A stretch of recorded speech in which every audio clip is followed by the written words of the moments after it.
はい、思い切って撮影開始できてるかな。YouTube クラシック音楽道場ご覧いただきありがとうございます。本日はこちらの超有名曲ですね。子犬のワルツ、ショパンのね、もう名曲中の名曲と言っていいかな。オーパス64っていうのは結構ショパンの晩年、もう最後のピアノ独奏曲の作品番号だっていうのはご存知でしょうか。もう円熟しきったショパンがね、ミヌットワルツとかいうのかな、1分間っていう短い曲の中にもう凝縮されたショパン芸術のなんていうのかな人々が思っている以上に、芸術的価値のとても高い曲だと思われますが、その曲の弾き方のコツとして実はね、左手のことを話したいと思います。右手の話は、もしご要望があれば今度やってもいいかもしれませんが、今日は左手のワルツって言ったらね、なんて言っても左手大事なんですね。それについて一つ、サムネイルっていうんでしたっけ、にもね、ちょっと仰々しくね、このコツは何かってね、書いてると思うんですけれど、そういう計画ですが、まあ音を出してみると、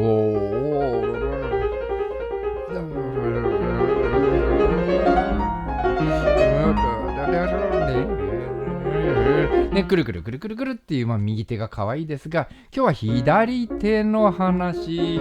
このロンチャランチャチャラッパッパヤッパヤンチャチャヤ、弾き方のコツです。ワルツの音楽性とかというか弾き方、皆様何を考えながらこういう音程を弾いているのかということを一つですね、最近当道場では、コツを言語化して皆様にお伝えしたいなという勉強をしておりまして、そのコツ中のは何かというと音程なんですね。うんばっぱうんちゃっちゃのこれをですね、もちろん5の指で弾くわけです。で、この距離感ですね、おすすめはですね、これ皆さん何の指で弾きます？これ5ばっかりで弾く人もね、実はね、最近レッスンしててね、レッスンをしてるからこそ、なるほどってね、これはお伝えしなきゃと思って今カメラを回しているんですが、5ばっかり使っちゃうともうね、いつ外すかわからないし、あと速いスピードでね、速いテンポ、この曲何でしたっけ？ビバーチェでしたっけ？モルトビバーチェ、でしたね。5ばっかりはね、使っちゃダメなんですよ。私はこれをね、断然3の指で弾くことをおすすめします。するとこれはですね、このレとラの音程は皆様分かりますか？これはもうどんどん書いていっちゃいますね。5度というね、音程、5と3の指ちょっと遠いかな。でも大人の方ならこうギリギリ見えてないか。はいはい。これはね、手が開くようにショパンを弾きたい方はね、この5、3エオリアンハープをどうぞね、絶対練習するといいです。ショパンを弾きたい方はね、この時絶対5321223、このね、次の話になっちゃうんですけど、これを行ったり来たりすることは、これショパンの手としてはね、もうよくあるザ・ショパンであるというの音形で、そこでさらに気をつけたいのは、私もさすがにここからレからファまでは届きません。届くけど使えません。これ訓練するとね、手って大きくなるんですよ。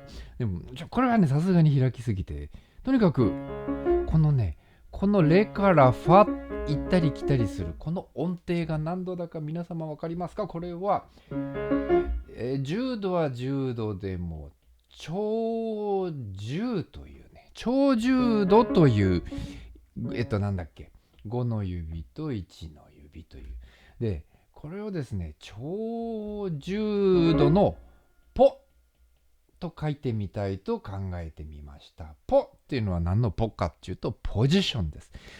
下から上までを超超重度ってこれ感じると思います。で、ワルザラはいっちゃっちゃいっちゃワツルツのコツは内緒ですが、いっちゃっちゃらっちゃっちゃやっちゃっちゃやっちゃっちゃいね、超重度感じるはずです。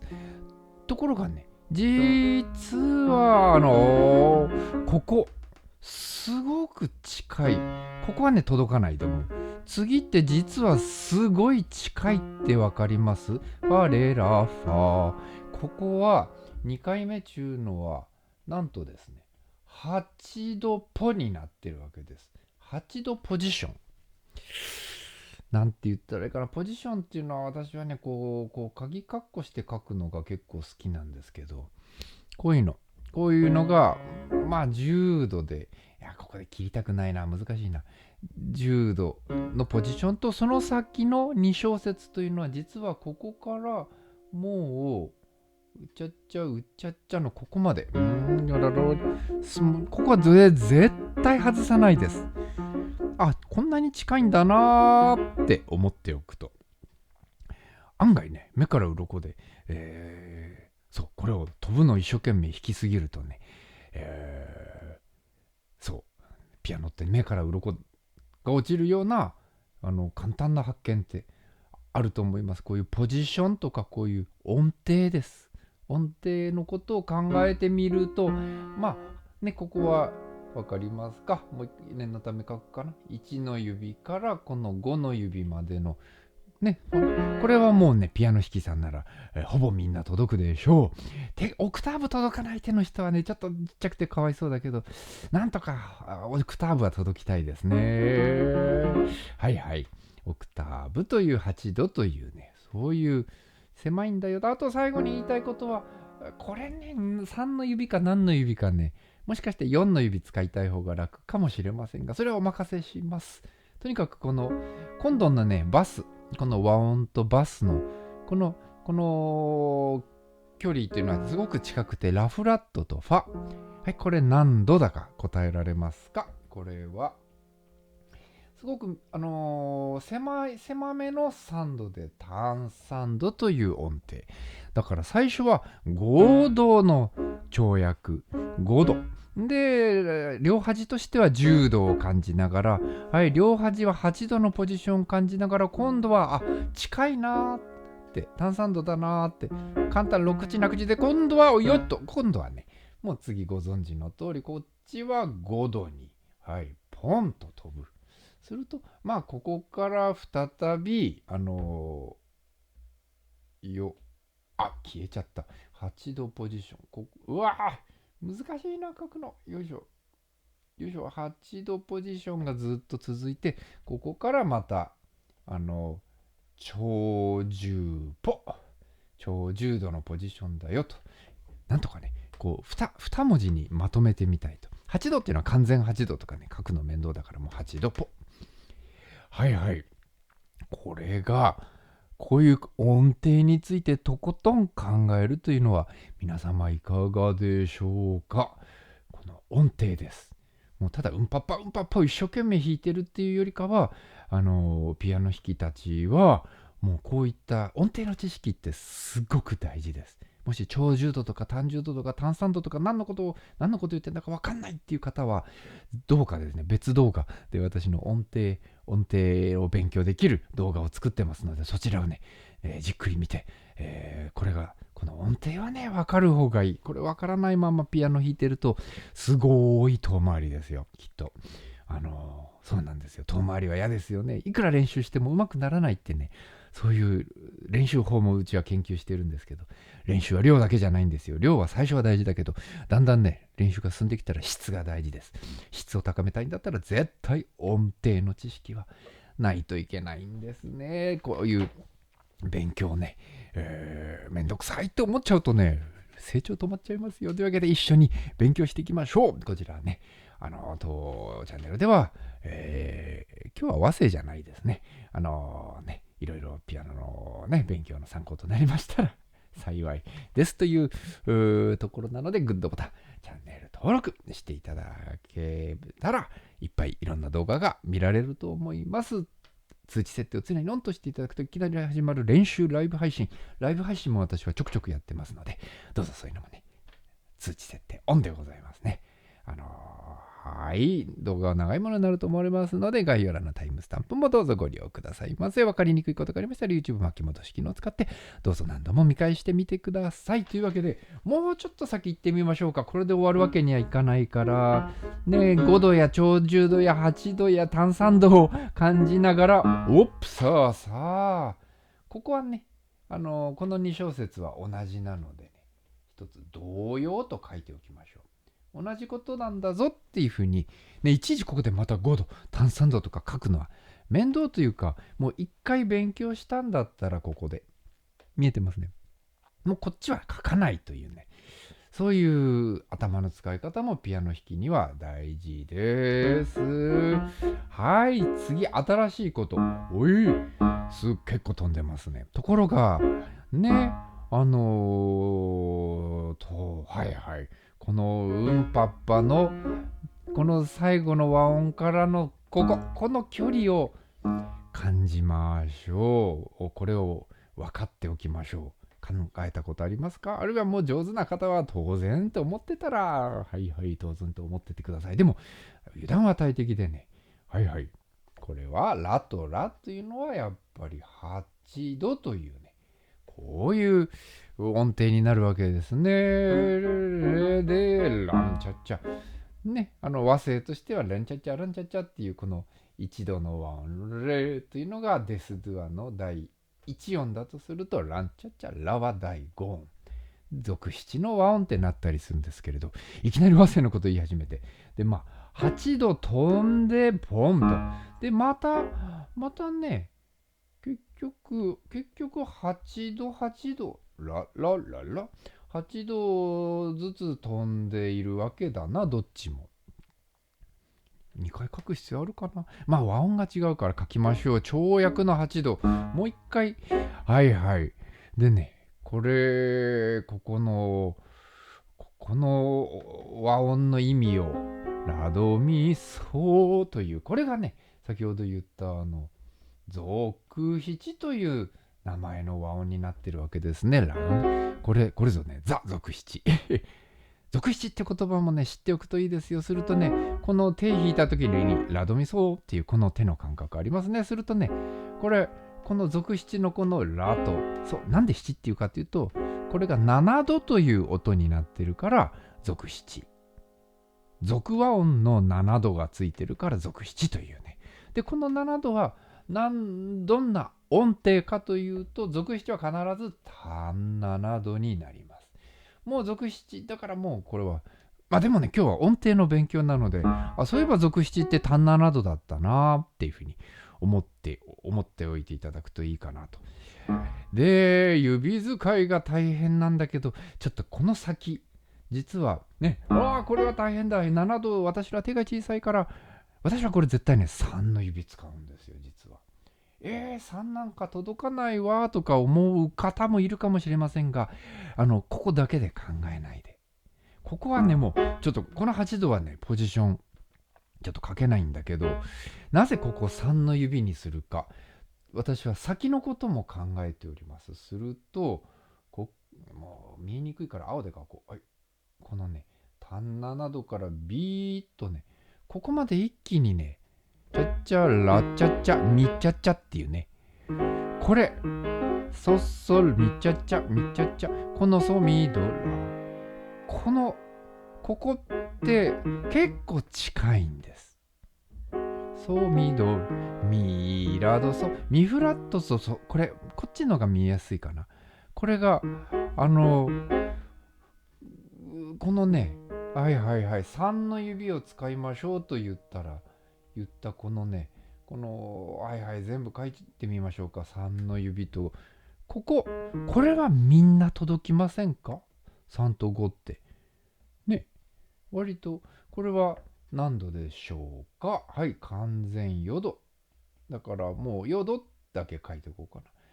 これはね、届くんです。この距離感を4度だと知っておいて、闇雲に飛ぶってやっちゃうじゃないですか。でもね、闇雲に引いてても絶対うまくならないから、うまくならないんですよ。こうやって勉強して、なるほどってね、東大元暮らし目から鱗が落ちるような勉強をすることで、こうやって考えたら弾きやすいわという、そういうコツをお伝えして、有料級情報をお伝えしているのが当動画でございます。で、これは届かないと思います。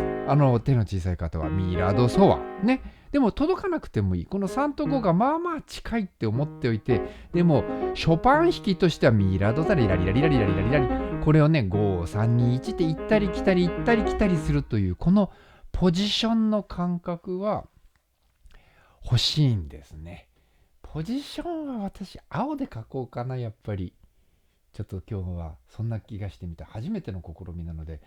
ね、はいはい。この青い格好で書いたこの辺りは、はい、ミフラットとソフラット、ね、ミファソという3度、ミファソ、3度がもう1オクターブ上がるっていう、こういうのを10度と言います。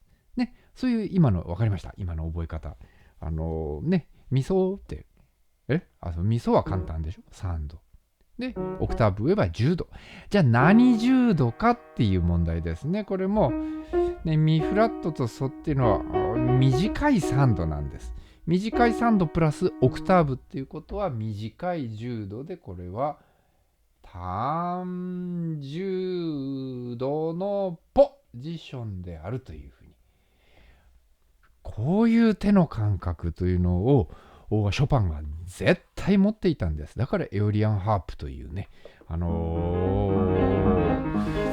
いう大事なエチュード、ショパンのオーパス25の1ですね。大事なショパン音楽を奏でるための手として、この単10度のポジションや、このね、冒頭はちょっともう一回青く書き直そう。青がいい。最初はこうやってレファというね、レフラットファの超重度のポジションを考えてね、それを感じるんですよっていうのがショパンのコツ。で、案外、この先という、この辺りというのは、案外狭いオクターブ8度のポジションになってるよと。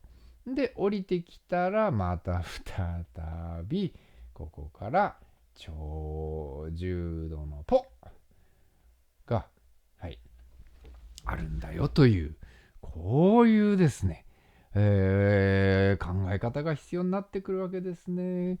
はい、そしてね、この動画は前半後半に分けて撮影したいと思います。この後ね、見たい方はどうか後半の映画じゃなかった後半の動画はメンバーちょっとね、もう超有料級情報満載で、普段のレッスンのまま、でねやってることをね、結構いろいろ細かくだけど丁寧に、お伝えしておりますが、講座とかね、レッスンとか演奏会はね、最近面倒でなかなかやらなくなっちゃったんだけれど、いろいろ、声掛けいただけましたら、いろいろ、なんのこっちゃ。